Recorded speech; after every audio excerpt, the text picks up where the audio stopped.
अगर आप हमारे चैनल पर नए हैं तो कृपया आगे बढ़ने से पहले सब्सक्राइब करें।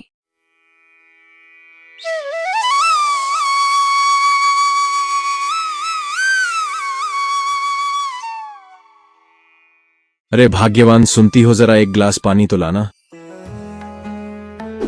रमेश से कुछ पैसे उधार लेके गया था बाजार सब्जियां लेने। आखिर हम कब तक ऐसे ही उधार लेके राशन और सब्जियां खरीदते रहेंगे? आखिर कभी न कभी तो लोगों के पैसे चुकाने ही होंगे ना। मैं तो कहती हूँ कि क्यों ना आप जमींदार जी से एक छोटी सी जमीन ले लेते, ताकि हम खुद के खाने के लिए अनाज उगा सके। न हो तो आप इस घर को ही कुछ दिनों के लिए गिरवी रख दें। आखिर हमारे पास और कुछ है भी तो नहीं। वैसे बात तो तुम ठीक कहती हो। एक काम करता हूँ, आज ही जाके जमींदार जी से मिलता हूँ।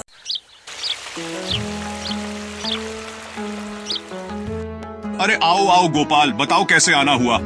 दरअसल बात ये है जमींदार जी की, मैं सोच रहा था कुछ वक्त के लिए अपना घर गिरवी रखकर उसके बदले आपसे एक छोटी सी जमीन ले लूं, ताकि थोड़ी बहुत खेती करके अपना घर चला सकूं। अरे बस इतनी सी बात। हाँ तो हरिया के घर के पीछे जो जमीन है वो ले लो। लेकिन जमींदार जी, वो जमीन तो बंजर है। देखो गोपाल, तुम्हारे घर की कीमत के हिसाब से वही जमीन मिल सकती है तुम्हें, और कर भी क्या सकते हो जब तुम्हारी किस्मत ही खराब है। तो चलो अब जाओ, जितना मिला है उतने में खुश रहो, वरना तुम्हारे उस छोटे से घर की जमीन के बदले तो वो बंजर जमीन भी ना दे कोई तुम्हें। क्या उसने हमें बंजर जमीन दे दी? लेकिन अब हम क्या करेंगे? अब क्या कर सकते हैं, जब भाग्य में ये बंजर जमीन ही है तो यही सही। इसी जमीन की अच्छे से मरम्मत करके इसे उर्वरक बनाने की एक कोशिश करके देखता हूँ, शायद कुछ उपज हो ही जाए। अगले ही दिन से गोपाल उस खेत की मरम्मत में लग गया। उसने 2-3 तरह की सब्जियों के बीज बो दिए। समय बीता, मौसम बदले, और एक दिन वो आया जब गोपाल आस लगाए वापस अपने खेत आता है और देखता है कि हे भगवान, ये कैसी परीक्षा है। महीनों बीत गए लेकिन इस बंजर खेत में कुछ ना उग सका। मेरी महीनों की मेहनत का कोई परिणाम नहीं निकला। अब मैं अपनी पत्नी को क्या जवाब दूं, जो बेचारी आस लगाए बैठी है कि शायद अब तक कुछ ना कुछ तो उग ही आया होगा। आखिरकार वह निराश होकर घर वापस चला जाता है। एक शाम जब गोपाल और उसकी पत्नी भोजन करने जो बैठते ही हैं कि तभी अरे कोई सुन रहा है? जरा इस भूखे को अन्न का एक दाना दे दो भाई, बहुत भूखा हूँ, कुछ खाने को दे दो, भगवान तुम्हारा भला करेगा। लगता है कोई भूखा आवाज दे रहा, लेकिन घर में तो इसके अलावा और कुछ भी नहीं खाने को। तुम रुको, मैं देखता हूँ। ये लो भाई, खाना खाओ, शायद यह तुम्हारे नसीब का ही था। भाई, तुमने एक भूखे को खाना देकर अपनी मानवता का परिचय दिया है। मैं भगवान से प्रार्थना करूंगा कि तुम्हारी सारी मुश्किलें दूर हो जाएं और तुम्हारे घर लक्ष्मी का वास हो।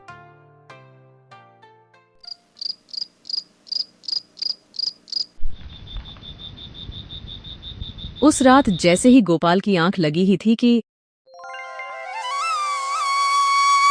गोपाल, तुम्हारे मन में दूसरों के लिए दया भाव व मानवता देखकर बहुत खुशी हुई।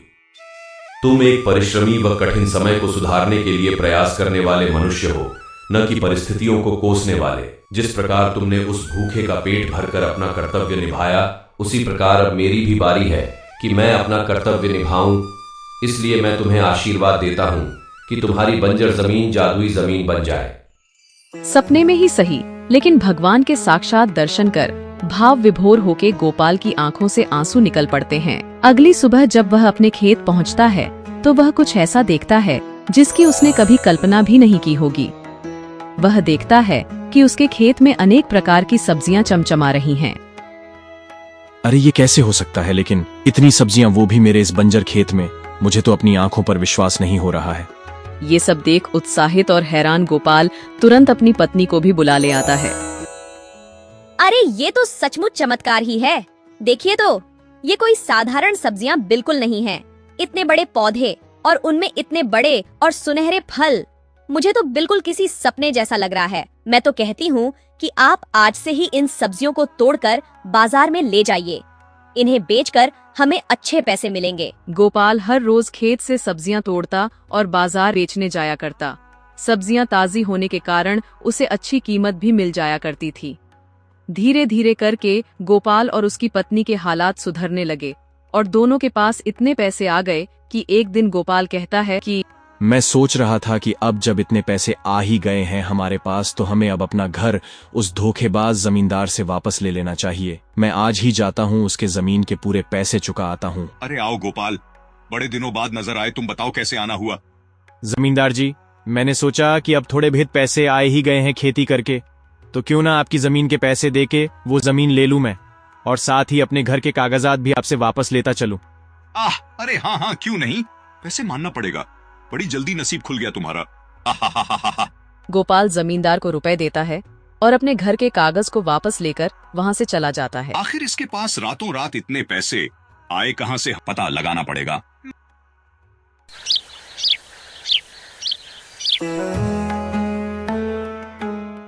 अगली सुबह जब गोपाल सब्जियां तोड़ रहा था, तब जमींदार का एक आदमी सब कुछ छुप के देख लेता है। ये क्या, ये गोपाल तो जादूगर हो गया है लगता है। ये सब कैसे हो सकता है? जादुई खेत और उसमें जादुई सब्जियां, जल्द से जल्द ये सब मालिक को बताना पड़ेगा। क्या बकवास कर रहे हो तुम? मुझे तो लगता है कि तुम पागल हो गए हो। अरे जादुई खेत और उसमें जादुई सब्जियां, ये भी भला कभी हो सकता है क्या? लगता है अब मुझे ही जाना होगा वहां। जमींदार वहां पहुंचता है और उसे अपनी आंखों पर विश्वास नहीं होता है। गोपाल के बच्चे, मुझे मेरा खेत अभी के अभी वापस चाहिए, वरना तेरी खैर नहीं। लेकिन जमींदार जी, मैंने तो इस जमीन के पूरे पैसे चुकाए हैं, आप ऐसे मुझसे ये जमीन नहीं ले सकते। क्या कहा? लगता है तू ऐसे नहीं मानेगा। रुक जा, अभी तेरी पूरी फसल और सब्जियों में आग लगा देता हूँ, फिर देखता हूँ क्या कर लेता है तू। जमींदार अपने आदमी को कह के गोपाल के खेत में आग लगवा देता है, लेकिन अचानक ही बारिश शुरू हो जाती है और आग बुझ जाती है। सब्जियां पहले की तरह अभी तक चमचमा ही रही थीं, उन पे आग की एक आंच तक नहीं आती है। इस बारिश को भी अभी ही आना था। रुक जा, इस बार तेरी सब्जियों को उखाड़ कर फेंक ही देता हूँ। तुम दोनों जितनी भी कोशिश कर लो, लेकिन मेरी सब्जियों को कोई नुकसान नहीं होगा। लगता है तू ऐसे नहीं मानेगा, तुझे तो मजा चखाना जैसे ही पड़ेगा। गोपाल और उसका आदमी सब्जियों की ओर बढ़ते हैं, तभी उन पौधों के तने उन दोनों के पैरों को जकड़ लेते हैं और उन्हें उल्टा लटका देते। बचाओ, बचाओ, अरे नीचे गोपाल उतारो, नीचे उतारो मुझे। बचाओ कोई, बचाओ कोई, बचाओ। बचाओ, बचाओ मुझे, बचाओ कोई। अरे ये तो भूतिया खेत है, मुझे ये खेत नहीं चाहिए। भाई गोपाल, मुझे माफ कर दो, अब से मैं किसकी भी जमीन नहीं हथियाऊंगा। मुझे माफ कर दो और मुझे नीचे उतारो। जमींदार के माफी मांगने से वह दोनों छूटकर जमीन पर धड़ाम से गिर पड़ते हैं और मौका मिलते ही वहां से भाग निकलते हैं।